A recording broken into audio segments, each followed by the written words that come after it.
Ai, droga. Certo, gente. Fazendo os últimos ajustes. Apresentação do começo. Aqui. Apresentar uma janela. Aqui.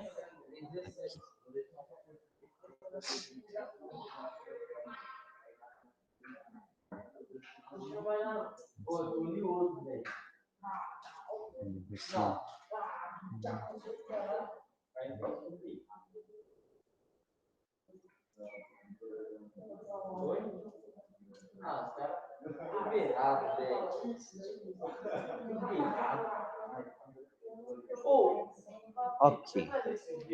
Todo mundo está conseguindo ver? Este e esse aqui. Ok, gente. Então, bom dia mais uma vez para o pessoal de casa que está entrando agora. Sou o professor Lucas de Filosofia, Sociologia e Empreendedorismo de vocês esse ano, certo? A nossa aula de hoje é aula de Filosofia. Já dei uma apresentada, já conheci alguns de vocês. Semana que vem vou conhecer outros, certo? Deixa eu permitir aqui todos que vão entrando. A reunião já está sendo gravada, depois eu libero essas aulas para vocês aqui no plural. Acho que os professores já fizeram isso. O que mais que eu tenho que avisar vocês? Sim. Montei as aulas com aquilo que eu extraí do material de vocês, de filosofia, empreendedorismo e sociologia, como vocês vão perceber. Peraí que eu estou perdendo o fio. Muita coisa para falar e eu acabo esquecendo. Quando acabar essa aula, no meio desses slides, eu tirei print dos exercícios que tem no caderno de vocês. Então, eu vou conseguir apresentar, não sei se a letra tá visível, tanto para vocês quanto para o pessoal de casa. Dei uma alterada no estilo de aula que eu dava no passado. Não era assim, estou fazendo um teste para tentar tornar o negócio atraente e convidativo. Vou fazer essa correção e vou liberar para vocês no plural. Toda aula de filosofia, sociologia, e empreendedorismo, enfim, toda aula que eu der aqui, conseguir finalizar, vou liberar os exercícios no plural. Então, vocês vão ter que fazer tanto no caderno ou, para ficar mais fácil, já fazem direto na plataforma, que já fica mais fácil de vocês estudarem. Lá já fica registrado e tem um negócio que eu gosto muito do método do plural, porque eu consigo dar uma devolutiva de cada resposta, coisa que eu não consigo fazer, às vezes, em sala de aula. Então, eu estou dando aqui a resposta do gabarito, vou apresentar para vocês. Tem um aluno que deu uma resposta que não está muito próxima daquilo lá, mas está presente a mesma ideia. Então, eu consigo devolver para vocês no plural, apontando o que está errado ou o que está correto, ou aquilo que eu gostei, ou que vocês devem evitar na resposta que vocês me deram, certo? Então, é assim que as minhas aulas vão funcionar. Então, eu peço, por favor, de novo, façam os exercícios lá, porque ano passado eu tive alguns problemas. Teve gente que mandava, na resposta plural, falava, feito no caderno. Então tá, então eu vou na sua casa, ver seu caderno para tentar fazer a correção dos exercícios. Aí ficava difícil. Certo, então com isso nós podemos começar, propriamente dita, a nossa aula. Tem que lembrar de trocar tanto aqui quanto ali. Então tá, aulas 1 e 2, o que é filosofia? Vocês estão entrando agora no primeiro colegial, então eu pergunto, alguém já tinha... Para o pessoal de casa eu não vou conseguir ver o que vocês vão me mandar no chat. Ao final da aula eu vou tentar ver as perguntas, aquilo que vocês me enviaram, certo? Então eu não consigo ter acesso. Se alguém conseguir ver o que eles estão me falando lá, facilita para mim, porque aqui no meu computador, tanto como aqui, a tela é preenchida, fica a tela inteira, né? Tela cheia. Só com isso que eu consigo visualizar, certo? Quem teve filosofia antes daqui? Você? Bastante. Nossa! Você estudava aqui em Jaboticabal? É? Legal, legal. Bom, então não... tá explicado. Então tá, então não será tanta novidade assim para vocês, certo? Então que é filosofia, então algum. Quem que não teve aqui? Vocês duas? Só vocês duas? Então tá, então isso vai ser mais interessante explicar para vocês. Deixa eu ver se eu consigo mudar ali. Tá, aqui. Pronto, então tá. Então o que é filosofia? É bem fácil explicar o que é filosofia. A gente consegue desmembrar ela através das duas palavras do grego, que é philos, amigo, e sofia, que é sabedoria. Então, juntando essas duas palavras, a gente tem então algo como seria amigo da sabedoria ou amante do conhecimento. Tá certo, definimos filosofia. Agora, o que ela é, para que ela serve? Eu trouxe dois... Eu trouxe dois filósofos aqui que eles tentam definir o que é filosofia ou o que ela serve. Aliás, tem um livro de que eles tentam responder essa pergunta aqui, o que é filosofia. Então, essa daqui é a frase de Merleau-Ponty, filósofo. Ele fala, no livro Elogio à Filosofia, ele fala, o filósofo chocaria menos se ele fosse simplesmente rebelde. Pois, no fundo, todos sabem que o mundo é inaceitável do jeito que é. O filósofo choca porque comete a imperdoável ofensa de fazer os outros duvidarem de si mesmos e de suas opiniões. Nessa frase, a gente já consegue entender qual que é a tarefa do filósofo. Ele não simplesmente incomoda ou fala o que o mundo tem de errado. Todo mundo sabe que tem coisa errada no mundo. Só que o filósofo ele vai lá, ele vai incomodar, ele vai começar a problematizar, fazendo a gente duvidar das nossas próprias opiniões, daquilo que a gente aceita como verdade. Então o mundo funciona do jeito que tá, mas sempre foi assim. Então a gente acaba aceitando, o filósofo vai lá e ele fala isso não deve ser aceitável. Certo? E tem o outro aqui, que é o Deleuze. Eu particularmente gosto dessa tentativa dele definir o que devemos responder para alguém quando pergunta o que é filosofia. É mais ou menos isso daqui. Quando alguém pergunta para que serve a filosofia, a resposta deve ser agressiva, visto que a pergunta pretende ser irônica. A filosofia não serve nem ao Estado, nem à Igreja, que tem outras preocupações. Não serve a nenhum poder estabelecido. A filosofia serve para entristecer. A filosofia que não entristece, não contraria, não é uma filosofia. A filosofia serve para prejudicar a tolice, faz dela algo de vergonhoso. Sua serventia é denunciar a baixeza do pensamento sob todas as suas formas. Por que o Deleuze parece meio negativo? Na verdade, é muito negativo. Principalmente quando a gente se prende em alguns termos que ele utiliza, como, por exemplo, a filosofia entristece. Ela não entristece no sentido negativo, ela entristece porque faz a gente jogar fora boa parte daquilo que a gente construiu ao longo da nossa vida, do nosso conhecimento. Então, a filosofia, o Deleuze, a gente percebe que ele está sendo bem violento, bem agressivo com a sua resposta, porque durante o curso de filosofia, e mesmo se vocês perguntarem para alguém, ou tentarem entender para que serve a filosofia, a gente sempre vai entender que essa pergunta é um pouco irônica. Por quê? Porque, no fundo, parece que todo mundo sabe que a filosofia não serve para muita coisa. A filosofia serve para pensar, ok, como que eu vou ganhar dinheiro, como que eu vou pagar meus boletos pensando, né? É diferente de uma engenharia, diferente de uma medicina, onde o conhecimento ele tem uma finalidade prática. A gente está acostumado a pensar desse jeito. A resposta do Deleuze para a filosofia é exatamente isso. Ele está tentando atacar essa mentalidade nossa de que a filosofia, que o conhecimento ele só deve servir para algo que seja prático.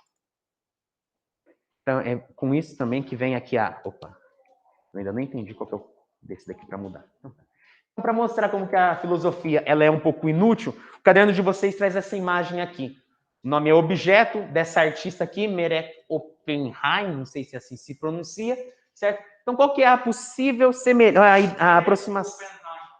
É assim que você pronuncia? Oppenheim. É, faz mais sentido assim. Então, por que a gente consegue aproximar arte e filosofia? A filosofia ela não visa resultados práticos imediatos, mais ou menos como a arte. Isso aqui serve para a gente tomar um café? Não serve. É peludinho, é felpudo. É o contrário do que eu quero para tomar o meu café da manhã. Eu não consigo nem mexer o líquido que eu colocar ali dentro com esse tipo de colher ou espátula, não sei. Então, a filosofia e a arte, elas multiplicam a maneira de ver o mundo, proporcionando nova postura da realidade. Ou seja, essa obra de arte faz a gente ter noção de que ela não serve para muita coisa. Mas existem artes que elas já têm uma finalidade um pouco mais prática, quando a arte ela tenta incomodar o poder estabelecido. Quando vem uma arte na rua, não sei, agora eu não vou me lembrar do nome desse artista, mas na época da ditadura ele tentava fazer, não da ditadura do Brasil, em outras. Ele pegava a latinha de Coca-Cola e ele colocava como fazer coquetel Molotov, ele colocava alguns escritos críticos e ele colocava essas garrafas de Coca-Cola para circular. Então era uma arte que incomodava, era uma arte que visava alguma coisa prática. Da filosofia, a arte às vezes consegue atingir essa finalidade prática muito melhor, às vezes, do que a própria filosofia, que só trabalha com conhecimento, com coisa abstrata. Alguém consegue traçar alguma outra semelhança entre a arte e a filosofia? Alguém aqui já foi no museu? Museu? Já. Olha, nas duas você tem que pensar para compreender o resultado, porque às vezes algumas palavras na filosofia não querem dizer exatamente o que elas estão sendo ditas. Assim como na arte, apenas olhar a imagem não quer dizer o que elas estão sendo dito. Ou seja, eu diria que nesses dois casos é uma questão de você ler e não só ler e entender a palavra, como interpretar e refletir. Gostei. Gostei porque é exatamente isso que a filosofia faz. Nós enxergamos o mundo de uma maneira. Nós, ao longo do nosso crescimento, vocês têm quantos anos? 14, 15 anos, certo? Vocês já têm 15 anos de construção do conhecimento. Vocês já não pensam... Eu tenho um filho. E quando ele estava começando a andar, ele fraquejava, ele balançava, enfim. Hoje e agora ele já sabe andar. Ele já conseguiu se habituar a esse tipo de conhecimento físico-motor, certo? Agora imagina, então ele não precisa... Não, agora eu tenho que pensar em mexer minha perna direita, minha perna esquerda, equilíbrio, mesma coisa com andar de bicicleta. Depois que você pega o hábito, já fica muito mais fácil. Então, há conhecimentos que nós cristalizamos e que a gente não reflete sobre. A filosofia, ela vem problematizar todos os conhecimentos que nós construímos. No caso de vocês, que já têm 15 anos, então ela vai tentar problematizar algumas das coisas que vocês já construíram. Ela faz questionar. Sim, imagina um idoso, uma pessoa de idade avançada que viveu a vida maravilhosa que ela sempre sonhou. E você começa a questionar os valores que essa pessoa estabeleceu para si mesma. Ela vai começar a reavaliar a vida dela inteira. Então ela vai poder ou admitir os erros ou aquilo que ela não deveria fazer ou aquilo que ela poderia não se orgulhar, ou simplesmente continuar acreditando nas ações que ela fez como se elas fossem nobres. A filosofia ela vai vir e vai questionar tudo isso. E é aí que está o mais interessante, porque se a gente está habituado a enxergar a nossa vida de uma forma, com os conceitos que a gente entende, que nem ele falou, então a gente não consegue fazer uma análise rigorosa da nossa realidade, da nossa vida, dos nossos conceitos, do nosso conhecimento. Da mesma forma, a arte. Então, a arte, ela pega o nosso vocabulário que a gente está meio que acostumado e desmonta ele para a gente tentar reaprender a ver o mundo, que é mais ou menos o que Aristóteles vai falar para a gente. Bom, isso daqui é um pouco do que eu já falei para vocês sobre a nossa mentalidade, a nossa mentalidade sobre o conhecimento com viés prático. De onde veio isso? Veio lá da Revolução Industrial, certo? Então faz parte da nossa cultura pensar no conhecimento como um instrumento para a realização de coisas materiais. Essa mentalidade tem origem com a Revolução Industrial, que transformou o conhecimento em técnica, utilizando o saber na produção de objetos em larga escala. Esse processo afetou a vida e mudou hábitos, nos fazendo considerar a utilidade prática como a única função do conhecimento. Tem alguns filósofos que eles são partidários dessa filosofia. Eu pretendo apresentar eles para vocês, mas não é o caso dessa aula hoje. Um deles é o filósofo Francis Bacon, certo? Ele vai falar que a filosofia ela é inútil, que os filósofos eles estão cheios de palavras fartas que não levam a lugar nenhum.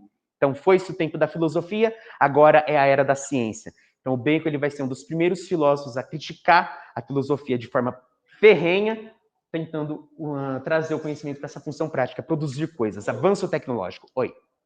Então, eu estou me balançando, não sei se eu estou ficando enquadrado no aluno. Pode falar. Tipo assim, qual era o nome do filósofo que tinha um negócio lá do utilitarismo mesmo? É o Bentham, Jeremy Bentham. A ética Ele acredita que é mais você deve ter utilidade prática do que é certo.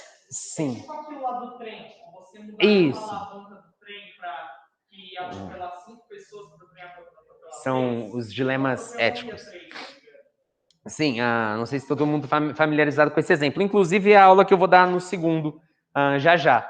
Uma aula de ética, onde eu vou contrapor a teoria do Jeremy Bentham com a teoria do Kant, que é uma ética deontológica, mas aí já fica mais confuso.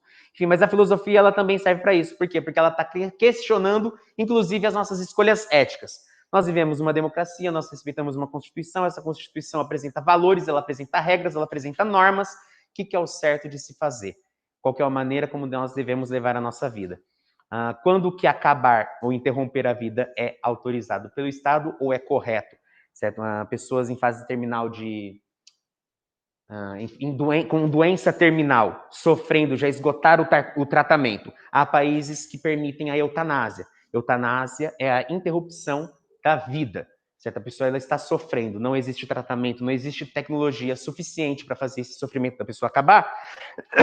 Então, o Estado autoriza essa pessoa a se matar de forma humana, injeção, letal, enfim, de forma indolor. Certo? É um questionamento filosófico também. Enfim, aí o Bacon ele faz é um dos primeiros que vai começar a criticar essa mentalidade que vai fazer parte da nossa cultura até hoje. Certo? Então a filosofia ela faz basicamente isso. A filosofia ela cria problemas. É dessa frase do Aristóteles aqui que fala como que surge a filosofia. Então os homens começaram a filosofias deveria ser a filosofar, né? Erro aqui. Movidos pelo espanto. É difícil tentar interpretar essa afirmação dele. Eu só consegui entender de forma rigorosa isso que ele falava quando eu fico observando meu filho tentando entender o mundo. Ele não fala, certo? Ele ainda não fala, então tudo para ele é impressionante, tudo para ele é algo de curioso. Ele está investigando o mundo, tentando entender as coisas. É campainha que toca, ele não sabe o que vai acontecer, é coisa que ele precisa fazer, ele já tem umas ligações de causa e efeito. Enfim, ele está tentando entender o mundo. E por ser tudo novo, é porque ele consegue se espantar e entender essa situação de forma mais conectada do que nós fazemos hoje. Nós já estamos movidos pelo hábito, fazemos coisas no automático. E fazer essas coisas no automático não permite que a gente nos espantemos com elas. A gente acaba vivendo a vida de forma mecânica. Certo? Então, o filósofo ele tenta não viver a vida de forma mecânica. Ele tenta se espantar com o mundo, como se estivesse vendo ele pela primeira vez de novo. Então, essa é a frase que concentra a capacidade da filosofia de problematizar, enfrentar questões fundamentais e que não encontramos a resposta no cotidiano. É aí que a filosofia ela não é prática. Ela vai se fazer perguntas, é a nossa própria razão. Nós perguntando a nós mesmos coisas que a gente não vai conseguir responder procurando numa tabacaria ou encontrando as respostas aqui na igreja. Que tipo de questões são essas? Quem sou eu? Qual o sentido da vida? O que é liberdade? O que é conhecimento? E o que é uma opinião falsa? Esses dois últimos aqui, eles se contrapõem. Conhecimento verdadeiro, opinião falsa. Às vezes eu posso me apegar a uma opinião e achar que aquilo é um conhecimento para mim. Mas se eu investigar mais a fundo, eu vou descobrir que a minha opinião ela estava fundada em falsidades. Certo? A filosofia ela também tenta distinguir o que é verdade e o que é falsidade, o que é Bom, acho que ficou claro isso aqui. Certo? Sentido da liberdade. O que é liberdade? Nós somos livres. O que é ser livre? Ser livre é fazer o que quiser? Ser livre é fazer o que quiser? Vocês acham que sim ou não? Não. Com certeza não é fazer o que quiser. Eu acho que ser livre é você ser capaz de cuidar da própria vida. Cuidar da própria vida. Mas a partir do momento que nós vivemos em sociedade, como que a gente consegue pensar em cuidar da nossa própria vida e ainda respeitar a vida dos outros? A questão da liberdade, que é uma questão política, que é uma questão ética. Oi? Sim, mas aí a gente também já vai partir de um pressuposto de que o outro tem os mesmos desejos ou que gosta daquilo que eu também gosto. Entendeu? Então, a questão da liberdade, ela mistura dois fatores. Uma questão que é subjetiva, aquilo que eu gostaria que fizessem para mim, o que eu gostaria que fizessem com os outros, e aquilo de objetivo, que é aquilo que todos devem respeitar e não fazer com os outros, certo? Então, essa é a grande problemática desse conceito da liberdade. E o sentido da vida? Bom, que aí, sentido da vida, cada um acaba dando para a sua própria vida particular, individual, mas enquanto espécie ou enquanto uma sociedade coletiva, esse sentido aqui ele acaba se alterando. Então, a filosofia ela vai fazer essas questões. Existem milhares de filósofos, certo, que eles tentam responder essas e muitas outras questões, cada um dando uma resposta. Então, a filosofia é simplesmente encontrar as respostas que a gente quer para a nossa própria vida? Não, porque a filosofia ela pensa de forma rigorosa. Não vou simplesmente ficar brisando na vida e vou falar que estou filosofando. Não, a filosofia ela respeita um procedimento, ela tem um próprio método para conseguir encontrar suas verdades e fazer as afirmações que ela faz. Certo? E é exatamente isso que ela faz. Ou seja, nessa sessão aqui. Essa sessão, que geralmente é a sessão que eu coloco aqui em cima, ela diz respeito à própria sessão do livro de vocês. Certo? Acredito que é o mesmo. Então, conceito, reflexão e crítica. O que são esses três termos que eu coloquei ali? Conceito é a base do pensamento filosófico. Nós criamos conceitos para nos referir a objetos, a ideias ou sentimentos. Então, para a gente conseguir fazer, para nós nos entendermos aqui agora, eu estou precisando usar palavras próximas da realidade de vocês. Vocabulário, palavras que vocês entendem.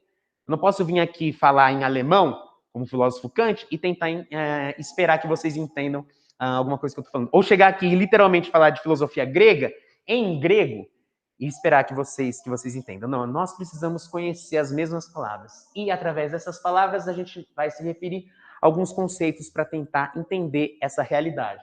Certo? Então, objetos, ideias, os sentimentos, conceitos, eles são abstrações. Aquilo que eu consigo refletir sobre tempo, espaço, beleza, virtude. Olha só, as questões que eu fiz no slide anterior, elas estavam mais próximas de vocês. Qual é o sentido da vida? O que é liberdade? Agora, olha esses conceitos. Tempo, espaço, que são conceitos que dizem mais respeito à disciplina da física. Não sei se vocês já têm física, né? Tempo, espaço, objetos matemáticos não visuais, ponto, linha, certo? São conceitos que a filosofia também tenta investigar. Existe a filosofia da matemática, que fala da teoria dos números, enfim, algo completamente diferente, mas é uma filosofia dentro da própria matemática, certo? Beleza. O que é beleza? Existe alguma coisa que todos nós achamos belo? Ou a beleza é algo mais subjetivo? É algo mais subjetivo. Beleza, inclusive, ela respeita alguns padrões sociais, né? Um padrão de beleza de antigamente não é o mesmo padrão de beleza hoje. Eu ia trazer, eu acabei não colocando nos slides, 2 quadros. Um é o Nascimento da Vênus, deusa grega. Não sei se é grega ou se é romana. E o outro que é uma... É a mesma. É a mesma entidade com nomes diferentes, independente de ser de grego ou do Roma. Eu acho que é romano por causa dos planetas, né? Enfim, perdi. E tem a sátira, que é um quadro que faz uma sátira, fazendo uma piada com os padrões de beleza retratados no quadro original. Então é uma maneira da arte também questionar os padrões de beleza e não deixa de ser uma crítica filosófica. Virtude, o que é virtude? O que é ser correto? O que é fazer algo bom? O que é ser corrupto? O que é uma atitude questionável? Certo? Também é um conceito que também a filosofia ela tenta investigar. Pode-se dizer que a filosofia é essencialmente a atividade de criar conceitos. Isso daqui é uma frase do Deleuze, também, que a filosofia ela cria conceitos. Ela cria conceitos para encontrar palavras, para se referir à realidade, para conseguir fazer as críticas ou problematizar aquilo que ela deseja. E o pensamento filosófico, como eu falei, não é simplesmente ficar aí viajando, brisando. O pensamento filosófico ele é rigoroso, ele possui um método baseado na reflexão. Então, eu não posso simplesmente começar a pensar e achar que eu estou filosofando. Não, eu tenho que levar as minhas afirmações ao extremo, para tentar ver se ela não entra em contradição, se eu não estou me baseando em opiniões falsas, em conhecimento questionável. Certo? Bom, aqui uma breve comparação, né? A física também trabalha com reflexo, com imagem, que é a imagem que o espelho devolve. A reflexão em filosofia é quase a mesma coisa. É a própria razão voltando-se contra si mesma para tentar entender a si própria. Eu acho isso muito interessante, porque nós pensamos que nós nos conhecemos. A gente acorda de manhã, vê a nossa imagem no espelho, nós temos um nome, a gente acaba construindo uma imagem da nossa subjetividade, do nosso eu. Só que aí vem a filosofia, ela começa a distinguir isso como sujeito, como subjetivo, como realidade objetiva, e a gente já não sabe mais qual que é a nossa imagem. O que é essa reflexão? O que é essa minha razão que está pensando sobre mim? É a minha razão. Eu não consigo pegar a minha razão. É o meu cérebro trabalhando nesse exato momento, com impulsos elétricos, conseguindo produzir voz para vocês conseguirem me escutar. Mas cadê essa minha razão? Essa minha razão é o mesmo que a minha alma? Ou não? Essa razão, essa minha alma, ela também obedece os mesmos limites do meu corpo? Ela tem formato? Como que funciona isso? Já deixa de ser não somente uma questão filosófica, mas uma questão religiosa. Se a gente começa a pensar sobre essas outras questões. Certo? A reflexão filosófica ela é crítica, no sentido de examinar minuciosamente algo com critério e com rigor. Dogma, ceticismo. O que é ser uma pessoa dogmática? Ser uma pessoa dogmática é uma pessoa que não acredita, que acredita ferrenhamente naquilo que ela assume como verdadeiro. Geralmente, essa palavra aqui, dogma, ela está mais próxima de conotação religiosa. por exemplo, os dogmas religiosos. O que é um dogma religioso? Dogma da Santíssima Trindade. Ou seja, os cristãos eles acreditam que Deus, Pai, Filho e Espírito Santo, Deus Pai, Filho e Espírito Santo participam da mesma entidade. A Santíssima Trindade é uma pessoa, é uma entidade que possui três. Tipo, é um combo especial, né? É difícil de explicar, mas é um dogma religioso dentro do cristianismo. No caso do Espírito Santo, Deus. São os mesmos. É complexa essa afirmação, e a sua comprovação mais complexa ainda. Mas aí que tá, o dogmatismo ele não questiona essas verdades religiosas, essas verdades sagradas. Ele simplesmente crê. É uma pessoa que acredita indiscutivelmente nos princípios que são afirmados. Certo? Pelo contrário, o ceticismo já é algo que afirma que não é possível chegar à verdade nenhuma. Então, uma pessoa cética, ela entende que nunca vai conseguir encontrar conhecimento, então ela vive a vida dela sem tentar encontrar uma verdade absoluta. Então, é uma corrente filosófica inaugurada por Pirro, certo? Filósofo grego, e ela afirma a impossibilidade de se alcançar verdades absolutas. Certo? No passado, teve muita dúvida a respeito desses dois pontos. Vocês têm alguma dúvida a respeito do dogma?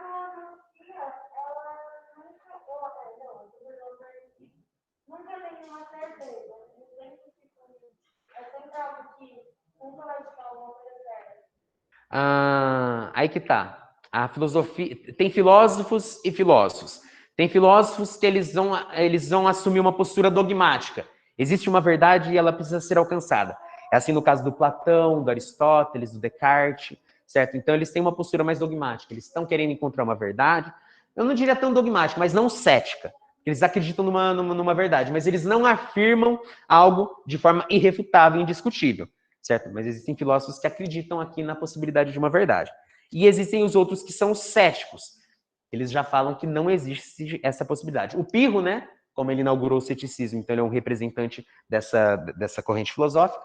O Pirro, David Hume, filósofo fantástico, que ele vai acabar com a ciência, inclusive, mas isso é um filósofo que vocês vão ver mais para frente.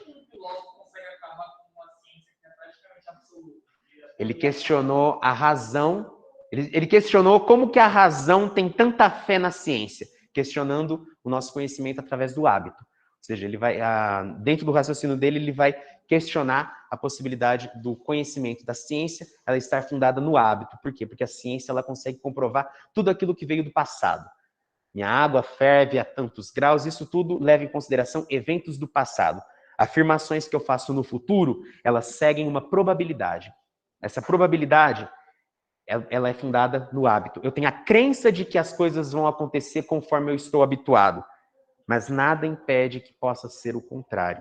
Nada impede de que pode ser diferente amanhã. Só que aí amanhã chega, eu vejo que tudo se comprovou e a minha afirmação ela vai novamente para o futuro. Então, quando ele lança a afirmação para o futuro, ele já questiona a ciência. A ciência ela não é muito diferente do hábito. Só que ela é, ainda assim, mais útil do que a tentativa da filosofia de responder se existe Deus. Certo? Então, o Hume ele abala a ciência, só que ele fala que ela é o melhor que a gente tem, então a gente deve continuar utilizando. Mais ou menos isso. Mas serve para mostrar que até mesmo a ciência ela tem pontos fracos. Certo? E isso foi um filósofo que mostrou essa fraqueza aí dentro da ciência. Alguma dúvida em dogma, ceticismo, alguma outra pergunta? Não? Então tá. Por fim, gente, então a filosofia ela serve para isso tudo que eu falei para vocês e para muitas outras coisas mais.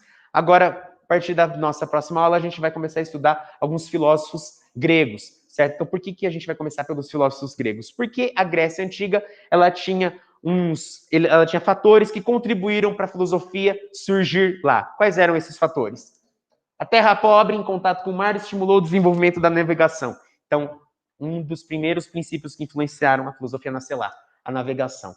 Com a navegação, eles precisavam fazer comércio, eles precisavam ir atrás de alguma coisa para se alimentar. A navegação, ela acabou desmitificando os mitos. Ou seja, tinha lá os mitos de Homero, do Odisseu, e lá sempre existiam algumas criaturas fantásticas, algumas criaturas fabulosas. Nas viagens marítimas que eles faziam, eles nunca encontraram essas criaturas. Serviu para eles começarem a questionar as lendas que eram a religião deles naquela época. Então, com a navegação, questionaram os mitos. Com essa mesma navegação, ela trouxe o comércio. Esse comércio, ele estimulou o emprego de moeda. Essa moeda e essa escrita fez a gente começar a utilizar o raciocínio abstrato. Com esse raciocínio abstrato, a gente já começou a questionar boa parte dos conceitos que nós criávamos. Certo? Foi assim então que começou. Então, com a navegação, acabou com os mitos, veio o comércio, moeda, escrita, raciocínio abstrato. Com tudo isso, o povo grego ele foi crescendo. Ele foi crescendo e ele conseguia escravos de guerra. Esses escravos de guerra, eles eram responsáveis pelo trabalho braçal, certo? Aquilo que tinha mais de pesado. Então, aqueles que eram donos de escravos, eles tinham tempo livre. Com esse tempo livre, o ócio, eles podiam se dedicar à atividade contemplativa, que era tentar entender e examinar a natureza. E é através desse exame que eles vão fazer da natureza que vai surgir os primeiros filósofos, que são os filósofos da natureza, que são os pré-socráticos, que a gente vai começar a partir da semana que vem, certo? Então, quando eles acabavam por observar a natureza, eles perceberam regularidades. Olha aí o hábito. Eles perceberam fenômenos como as estações do ano, as fases da lua, a cheia dos rios, quando que era melhor para pegar a colheita, certo? Então, eles criaram calendários e eles foram descobrindo que aquilo lá era muito mais natural do que uma explicação divina, certo? Então, com tudo isso, a filosofia ela conseguiu se instalar e crescer de forma promissora na Grécia. Certo, gente? O conteúdo da aula de hoje era isso, certo? Agora a gente já pode iniciar aqui os exercícios, certo? Não sei. Enquanto vocês abrem aí o livro e pensem em alguma dúvida, vou conferir o horário e ver se alguém mandou alguma coisa. Opa, no nosso chat. Cadê?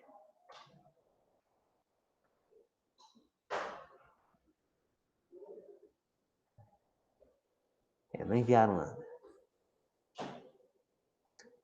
Cadê?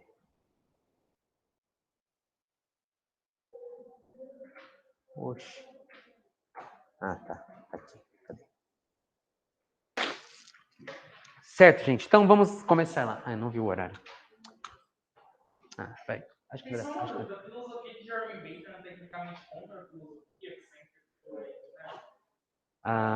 Sempre foi, tipo, a favor, sempre é a favor de pensar, assim, alguma forma útil. Ah, não. É uma ética.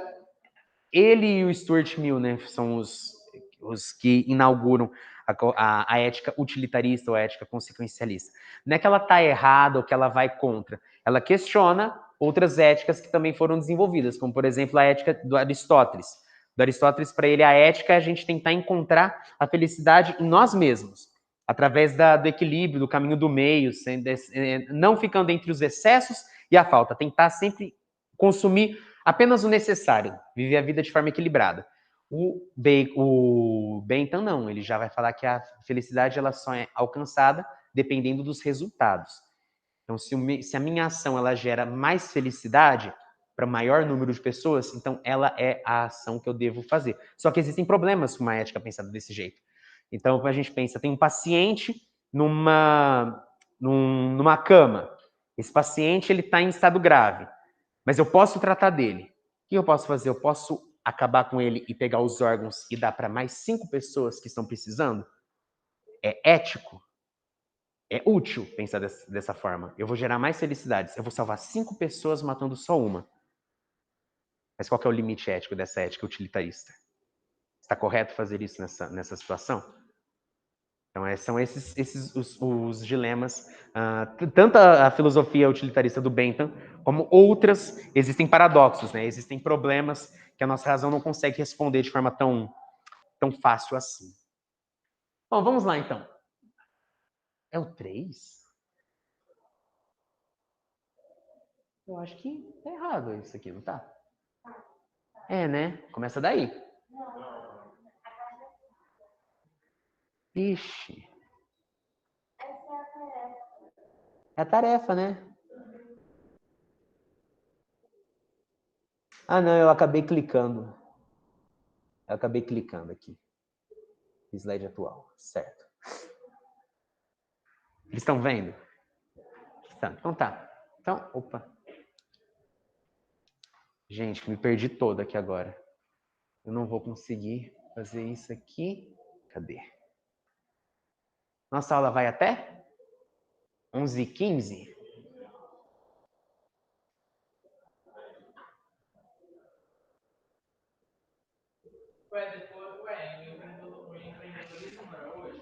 Ah, sim, é depois da próxima. É a última. Então tá, então vamos lá. Então, exercícios. Para responder a pergunta que segue, considere a afirmação do filósofo francês Merleau-Ponty. A verdadeira filosofia é reaprender a ver o mundo. Em sua opinião, como a arte e a filosofia conseguem nos fazer pensar nossa maneira de ver e entender o mundo, as pessoas e a nós mesmos?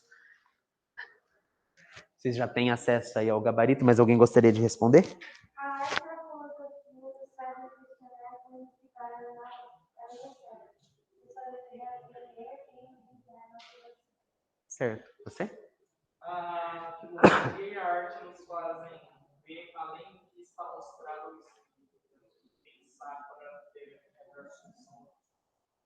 Bom também. Mais alguém? Não? Bom, então, as respostas de vocês dois também está correta e ela dialoga, está bem próxima daquilo que é oferecido para a gente no gabarito. Então, resposta livre, certo? Ah, outra coisa. Não é só porque a resposta é livre, quando eu fizer a correção de vocês em casa, sempre quando eu mandar a devolutiva no plural, eu vou colocar um comentário pessoal meu sobre a questão que vocês me enviaram e o gabarito que o material oferece, certo? Porque aí eu consigo orientar a resposta. Se eu abrir uma nova tentativa de resposta para vocês, vocês também precisam ficar atentos a isso. Quando a resposta não é satisfatória, eu posso ou colocar 0 lá, que tem a porcentagem de acerto, ou enviar novamente para vocês. Só que se eu enviar novamente para vocês, vocês vão ter o prazo para me devolver, e se não enviar no prazo, acaba ficando com 0 também. Não, é os exercícios que eu faço no plural. Aliás, não é o que eu faço. São os mesmos exercícios do caderno, só que eu envio para vocês no plural. Então, a semana que vem que vocês vão estar vendo de casa, daí vocês vão lá. Vou liberar a aula, os slides, isso também tudo eu envio para vocês, e os exercícios, que é no próprio plural. Eu vou enviar hoje para o pessoal que está em casa também, e vocês já estão respondendo os exercícios aqui. O que vocês não conseguirem responder agora, e como eu não vou conseguir ver o caderno de cada um, eu vou liberar no computador. Aí vocês fazem. Sim, se vocês fizerem no caderno, eu vou pedir para me anexar a foto quando me enviar pelo computador, certo? Então, para tentar fazer, para não deixar sobrecarregado, certo? Porque responder no caderno, responder ali, então tira uma foto, manda para mim. Então, beleza. Então, o aluno deve observar uma proximidade entre filosofia e arte como formas de multiplicar as leituras do mundo e, nesse contexto, proporcionar uma nova postura do indivíduo diante da realidade, apontando para o conhecimento de si mesmo. Eu acredito que não vou conseguir corrigir todos eles hoje. Enfim, 2. Vocês querem que dá uma esperada, copiarem, para a gente ir para o 2? Então tá. Minha primeira impressão de vocês foi bem positiva. Gostei da participação, certo? Espero que a gente consiga manter isso ao longo do ano. Vou tentar deixar a aula dinâmica também para ficar convidativa, porque eu sei o quanto alguns temas de filosofia são cansativos e às vezes dão sono. Principalmente filosofia medieval. Nossa, eu acho que é a única parte da filosofia que não me agrada tanto, mas é interessante. Nem na Idade Média eu era um pouco mais desligado do conhecimento, era muito dogmático. Era. Sim e não. Sim, porque o número de pessoas afastadas do conhecimento que nem ao menos sabiam ler era gigantesco. E não porque os padres, aqueles poucos que tinham acesso aos livros, eles conseguiam desenvolver o intelecto para a época. O problema é que na maioria das vezes esse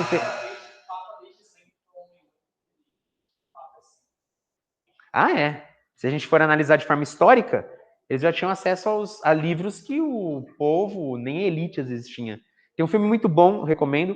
Inclusive, é um filme que acho que vai ser recomendado no material, que se chama O Nome da Rosa. O Nome da Rosa é baseado num livro de um filósofo, Humberto Eco, e nele mostra freis tentando desvendar assassinatos dentro de um monastério. E é bem legal como que esses freis eram mortos. Eles estavam apenas buscando conhecimento. Gente, nossa aula acabou? É isso? Ou tem 2 sinais? Agora eu não sei. É isso, né? Acabou.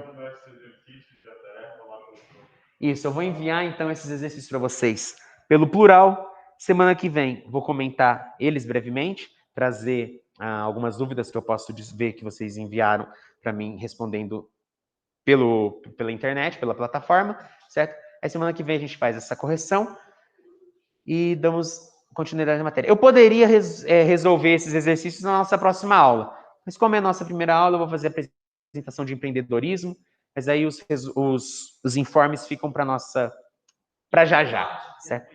Oi? O que de onde? Daquela ética, sei lá. Ah, sim, não, a ética eu vou agora, a ética é com o 2º ano. Que você te disse que parecia que ia ser na aula de empreendedorismo hoje, que é esse debate. Ah, não. Agora. Certo, gente. Até já para nossa aula de empreendedorismo. Deixa eu interromper aqui. Pode.